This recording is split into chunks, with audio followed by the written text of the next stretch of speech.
सुनेत्रा पवार यांनी मतदानानंतर ग्रामीण भागाच्या दौऱ्यावर त्या पोहोचल्यात। सुनेत्रा पवार यांच्याकडून ठिकठिकाणी मतदान केंद्रांवर आढावा घेतला जातोय।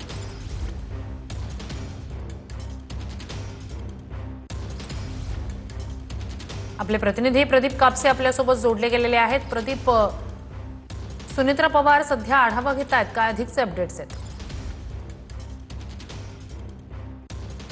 अगदी बरोबर आहे। खरं तर सकाळीच काटेवाडीमध्ये मतदानाचा हक्क बजावल्यानंतर उपमुख्यमंत्री सुनेत्रा पवार ज्या आहेत त्या बारामती तालुक्यामधल्या ग्रामीण भागामध्ये गावामध्ये जाऊन भेटी देतात। आपण पाहतोय की मतदान केंद्रावरती जे आहेत त्या आढावा घेताना आपल्याला पाहायला मिळतात। सकाळी काटेवाडीमध्ये मतदान जे आहे ते पार पडलं आणि त्यानंतर आपण पाहतोय की त्यानंतर उपमुख्यमंत्री सुनेत्रा पवार ज्या आहेत त्या सध्या या ठिकाणी मतदान केंद्रावरती जे आहेत ते भेटीगाठी घेताना पाहायला मिळतात। अजितदादा यांच्याप्रमाणेच आपण पाहतो की सुनेत्रा पवारांनी सकाळपासून भेटीगाठी जे आहेत ते सुरू केलेले आहेत। सकाळीच काटेवाडीमध्ये पार्थ पवार असतील, त्याचबरोबर सुनेत्राबाई पवार असतील यांनी मतदानाचा हक्क बजावला आणि त्यानंतर आपण पाहतोय की सुनेत्रा पवार ज्या आहेत त्या ठिकठिकाणी जाऊन मतदान केंद्रावरती भेटीगाठी घेत आहेत। संपूर्ण तालुक्यामध्ये प्रत्येक गावामध्ये जाऊन अजित पवार ज्या पद्धतीनं सकाळी काटेवाडीमध्ये मतदानाचा हक्क बजावायचे आणि त्यानंतर संपूर्ण तालुक्यामधल्या प्रत्येक गावामध्ये जाऊन बूथवरती भेटीगाठी ज्या आहेत ते घेतल्या जायच्या। त्याचप्रमाणे आपण पाहतोय की सुनेत्रा पवारांची सुद्धा कार्यपद्धती जी आहे ती पाहायला मिळते।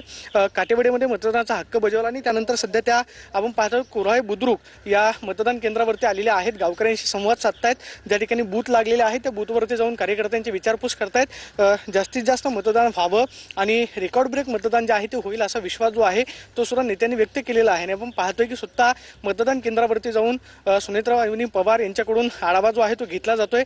ठिकठिकाणी कार्यकर्त्यांची विचारपूस जी आहे ती केली जाते। कार्यकर्ते आपण पाहतोय की वहिनींना भेटताना आपल्याला पाहायला मिळतात। वहिनींनी सुद्धा काही वेळापूर्वी विश्वास व्यक्त केलेला आहे की बारामतीकर जे आहेत ते दादांनी आतापर्यंत केलेलं काम आहे त्यातून उतराई होण्यासाठी आणि दादांना भावपूर्ण श्रद्धांजली वाहण्यासाठी जास्तीत जास्त संख्येनं मतदान करतील। आणि आपण पाहतोय की वहिनी ज्या आहेत त्या ग्रामीण भागामध्ये मतदान केंद्रावरती जाऊन भेटीगाठी ज्या आहेत त्या देताना पाहायला मिळतात। नक्कीच प्रदीप, नक्कीच अपडेट्स घेत राहूच। तो तास धन्यवाद।